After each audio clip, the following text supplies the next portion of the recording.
Hello दोस्तों, मैं हूं आपका दोस्त एडवोकेट शिवेंद्र प्रताप सिंह। आज हम बात करेंगे किसी भी एफआईआर से सजा तक का जो मुकदमा चलता है, आपका मुकदमा स्टार्ट से अंत तक क्या कब गवाही होती है, कब जीरा होती है, कब बहस होती है, कब ऑर्डर होता है, कब जजमेंट होता है, कब जेल जाना होता है या कब छूटना होता है, इन सब प्रश्नों का जवाब आज आपको सिर्फ इस वीडियो में मिलने वाला है। सबसे पहले तो आप जानिए कि अगर आपके खिलाफ किसी ने शिकायत कर दिया और एफआईआर दर्ज हो गई, एफआईआर के बाद क्या होता है, इन्वेस्टिगेशन दरोगा आईओ इन्वेस्टिगेशन ऑफिसर उस मुकदमे की जांच पड़ताल करता है। जांच पड़ताल करने के बाद अगर आप दोषी पाए जाते हैं तो अरेस्ट का काम चालू हो जाता है। अगर आपको अरेस्ट कर लिया गया, गिरफ्तार कर लिया गया, तो उसके बाद रिमांड का काम हो जाता है। अर्थात गिरफ्तार करके अपने घर में तो बैठाएंगे नहीं, थाने में बैठाएंगे नहीं, आपको जेल भेजना होगा। जेल भेजने के लिए आपकी रिमांड जरूरी है। अब रिमांड के बाद कस्टडी, रिमांड के जस्ट बाद का काम क्या होता है, कस्टडी। अब कस्टडी दो प्रकार की, पुलिस कस्टडी और जुडिशियल कस्टडी, पीसी एंड जेसी। तो अब इसके बाद क्या होगा, चार्जशीट फाइल हो जाएगी। अब चार्जशीट जब फाइल हो गई आपके मुकदमे में तो कॉग्निजेंस लेना होता है, मजिस्ट्रेट को संज्ञान लेना होता है। संज्ञान लेने के बाद कॉपी रिसीव होती है। कॉपी रिसीव होने के बाद चार्ज बनता है, फ्रेमिंग ऑफ चार्ज। जब चार्ज बन जाता है उसके बाद प्रोसिक्यूशन विटनेस, जो प्रोसिक्यूशन विटनेस होता है, अर्थात पीड़ित पक्ष से, पीड़िता की तरफ से या कह लीजिए सरकार की तरफ से स्टार्ट हो जाती है गवाही। और गवाही जब होती है तो PW1, PW2, इस तरह से आपने फाइलों में देखा होगा। हमारे नए अधिवक्ता बंधुओं को अक्सर दिक्कत होती है कि एफआईआर से काम स्टार्ट नहीं होता है, अब इसके बाद क्या होना है। उन्हें कुछ नहीं मालूम होता है कि एफआईआर तो हमने ले लिया, अब इसके बाद क्या होगा, गवाहियाँ कैसी होंगी, किसकी होंगी, कब जीरा होनी है, ये सब की जानकारी हमारे नए अधिवक्ता बंधुओं को नहीं होती है। तो अधिवक्ता बंधु भी ध्यान से सुने, और जो वादी हैं, प्रतिवादी, उनके लिए भी जरूरी है, ताकि कल को कोई आपको बेवकूफ़ ना बना सके, फिजूल का खर्च आपसे न ले सके।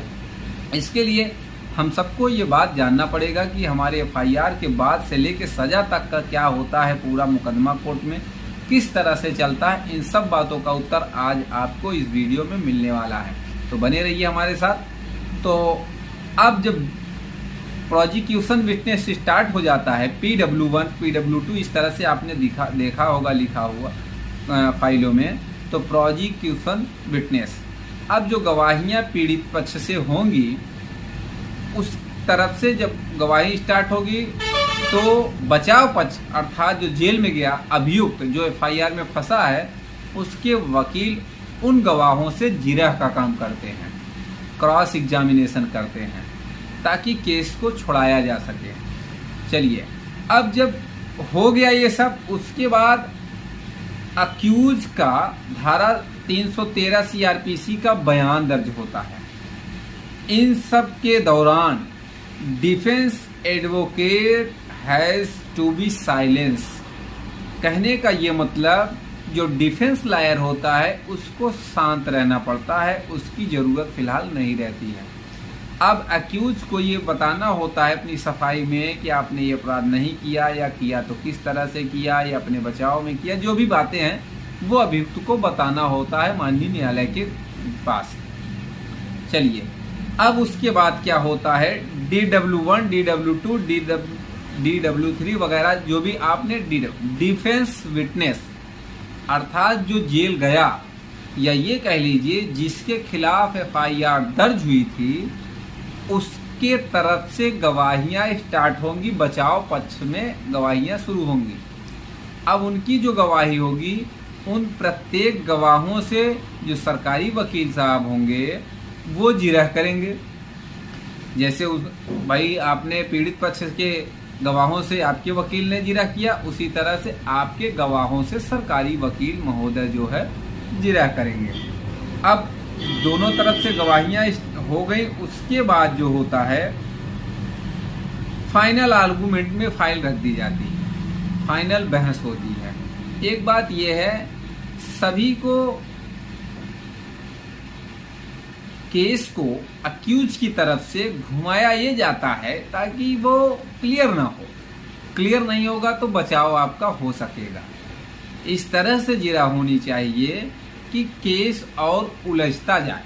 उलझता कैसे जाएगा? जब कोई भी फैक्ट क्लियर नहीं होगा, या ये कह लीजिए पीड़ित का पक्ष क्लियर कट नहीं होगा, आप एक के बाद एक उसमें कंट्राडिक्ट लगाते चले जाएंगे तो फिर वो केस आपकी तरफ बनता चला जाएगा। जितने भी डाउट क्रिएट करेंगे आप, उतना ही केस आपके फेवर में जाएगा, अर्थात अभियुक्त के। जब फाइनल आर्गुमेंट हो जाएगी तो फाइल जजमेंट में रख दी जाएगी। अब जजमेंट के बाद जो सजा हो गई मान लेते हैं, तो सजा पे भी बहस होती है, उसके बाद वो निर्धारण उसका होता है, किया जाता है।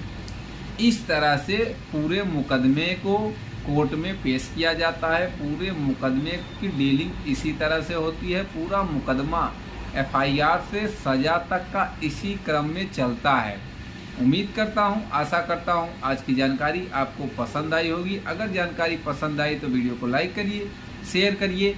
यूट्यूब चैनल SP 72 कानून प्रयागराज को सब्सक्राइब करना बिल्कुल भी ना भूलें, ताकि आपको इसी तरह से कानून के कठिन शब्दों को, कानून के कठिन से कठिन प्रक्रिया को सरल से सरल भाषा में हम आप तक पहुंचाते रहें, ताकि आपको समझ में आए।